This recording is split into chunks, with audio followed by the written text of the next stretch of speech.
Cinta sejati membawamu dekat pada ilahi. Itulah tema Renungan Jiwa pada malam hari ini, sahabat jiwa. Tadi pada segmen sebelumnya kita sempat dengarkan ya cerita singkat dari Mbak Dita soal awal mula yang memicu Iya, ingin hijrah. Tapi kan waktu awal Mbak Dita ini merasa anaknya kemudian tidak lagi mengenakan hijab karena merasa Mbak Dita pada saat itu belum berhijab. iya. Jadi itu kesentil lah ya sama Kesentil, omongan heeh. anak yang secara Sinyal nggak ya, langsung. sinyal dari Allah Bener. mungkin ya. Tapi gimana kemudian Mbak Dita ini menindaklanjuti sinyal dari Iya. Allah tersebut?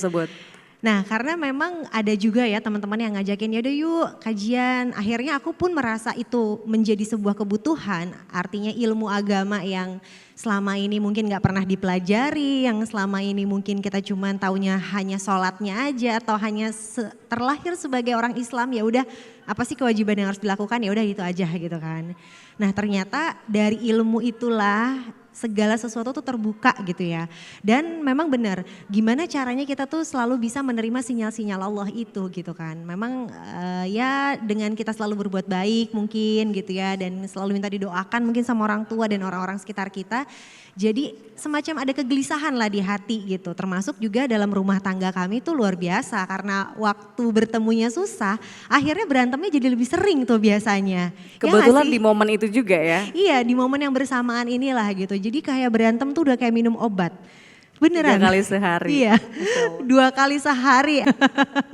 Nah ini juga yang menjadi sebuah ya tadi kegelisahan itu gitu antara aku dan suami. Terus kita mau ngejalanin rumah tangga tuh dengan cara yang seperti apa? Karena aku ngerasa benar pasti gitu kan. Suami juga merasa benar. Karena yang pertama kali belajar memang saya. Yang pertama kali ya hijrah belajar gitu pengen tahu. Mulai ikut-ikut kajian gitu ya. Ngajakinnya juga gak mudah. Nanti ya Gimana kapan-kapan tuh? kita ngobrol lagi di sesi yang lain. Karena panjang ceritanya. Nanti mungkin Mas Mario bisa cerita singkat juga. Apa sih yang akhirnya men-trigger Mas Mario untuk dalam tanda kutip ya menyelamatkan rumah tangga kami lah gitu.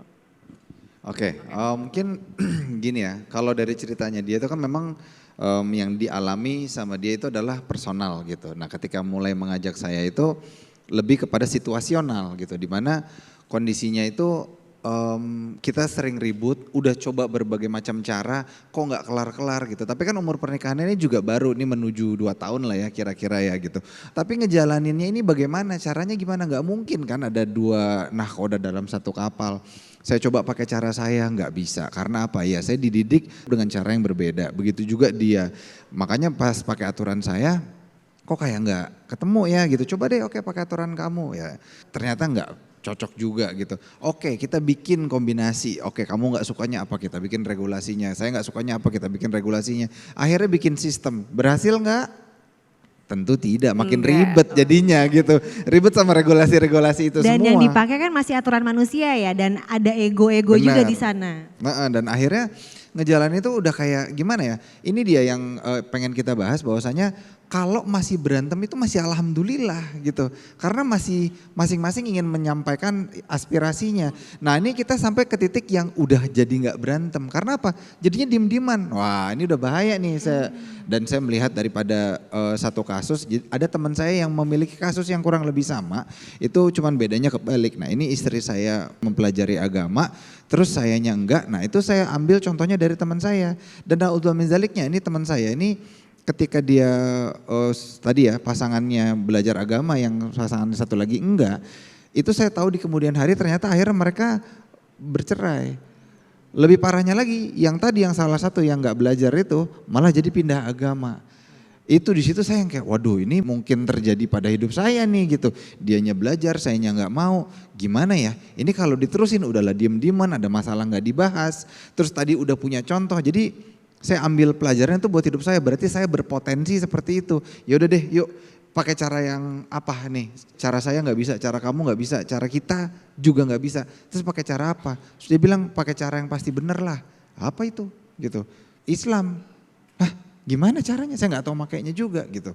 Nah akhirnya itu men-trigger saya untuk mencari tahu. Nah cuman kan ini dalam satu kondisi kita jatuhnya rumah tangga yang baru ya Dit ya. Jadi ya 2 tahun kan sebenarnya kan terhitung baru ya saat gitu masih apa ya kinyis-kinyis lah gitu istilahnya ya gitu. Walaupun udah ada berantemnya tapi ada keinginan gitu ya untuk ini kok Iya. berantem terus gitu kan. Nanti kalau udah lama beda lagi kan. Bener, nah makanya itu yang saya pengen tanyain juga gitu sama Ustadz.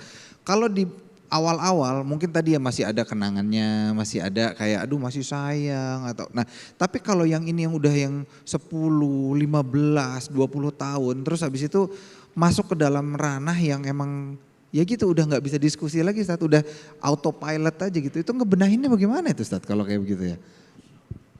Saya jawab sambil tausiah ya. Silakan Ustaz. Oke. Bismillahirrahmanirrahim. Sahabat jiwa yang dimuliakan Allah Subhanahu wa taala, di antara ibadah yang paling agung adalah pernikahan. Dan siapa teman terbaik kita ketika menjalankan roda pernikahan itu? Ya, jika 1 tahun, 2 tahun perjalanan rumah tangga, tapi bagaimana ketika sudah bertahun-tahun? Satu ketika Nabi Shallallahu Alaihi Wasallam pernah ditanya seorang sahabat, Ayyu julasaina khairun? Ya Rasul, siapa teman duduk yang paling baik? Teman duduk, teman nongkrong, teman circle, teman ngopi. Nah, pasangan itu lebih dari sekedar teman ngopi, lebih dari sekedar teman nongkrong, teman tidur, teman kerja, teman susah, teman senang, ya Bu ya, betul? Masya Allah, tabarakallah. Lihat jawaban Nabi Sallallahu Alaihi Wasallam. Ada 3 ciri-ciri seseorang yang menjadi partner terbaik buat kita. Yang pertama, kata Nabi Sallallahu Alaihi Wasallam adalah man dzakkarakumullah ru'yatuhu. Bertemanlah, bergaullah, carilah pasangan seseorang yang jika memandang wajahnya membuat kamu terkoneksi dengan Tuhan. Membuat kamu dekat dengan Allah. Mungkin bukan hari ini, karena mungkin dulu belum hijrah. Tapi semakin berjalannya waktu, saya dengar cerita tadi dari 2 narasumber kita. Allah selalu punya cara serandom apapun untuk memberi hidayah kepada hambanya. Maka jangan lupakan ada satu doa yang bagus banget. Sama-sama. Allahumma aujidna nafahati al-tafika. Artinya ya Allah, limpahkanlah kepada kami semilir hidayahmu yang lembut. Karena kita gak tahu di jalan cerita apa kita bisa klik sama Allah. Badita hanya karena anak beliau berjilbab dan beliau belum berjilbab terpanggil. Ya. Kalau Mas Mario beda lagi ceritanya. Beliau udah cerita sama saya gara-gara speaker. Jadi Allah selalu punya cara. Nah, gimana caranya agar kita ketemu circle yang baik, pasangan yang baik dan lebih baik lagi dalam menjalani biduk rumah tangga? Satu resepnya, man dzakkarakumullah ru'yatuhu. Bergaullah, dekatlah, carilah orang yang dengan melihat wajahnya kita terkoneksi dengan Allah. Ada gak orang yang kayak begitu? Ada. Sebagaimana kalau ada orang yang ngelihat wajahnya kolesterol kita naik. Pasti ada orang yang hatinya bening, belum ngomong ngelihat wajahnya, ingat Allah.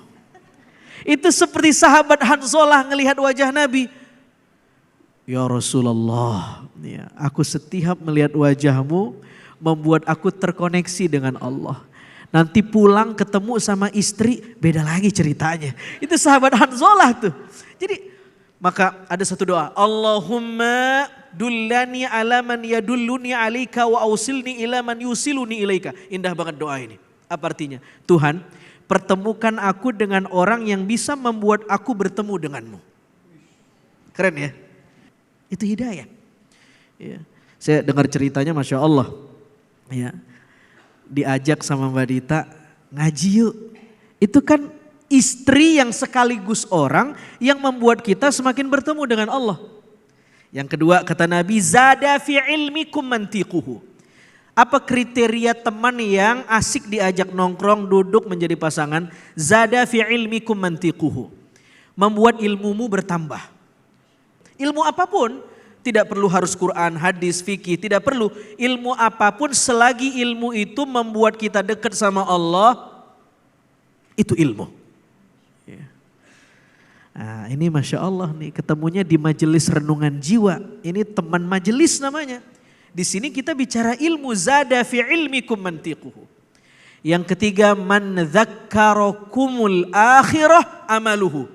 Orang yang kalau kamu melihatnya membuat kamu termotivasi untuk beramal.